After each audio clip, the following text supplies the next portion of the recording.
Pagka destiny ng isang tao, hindi mo maiwasan yun, di ba? Bakit sinabi kong destiny? Kasi 17 years ago, na naginip ang inyong hinirang na anak dito, 17 years ago, bago pa kami naglalaro ng golf ni Mayor. I've been supporting Mayor because he's the Mayor of Davao City for more than 20 years. All through these years, the Father let me support him.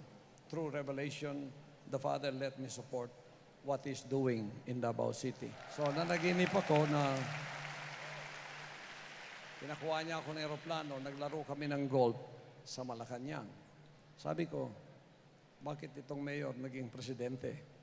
Without knowing the plan of the Father, I thought it was just a dream, just like that.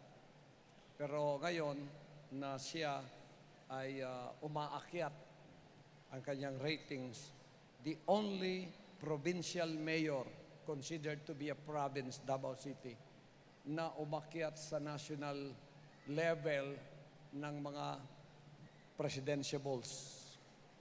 Hindi gawa ng tao to. Siguradong ang Diyos may pakay sa buhay niya.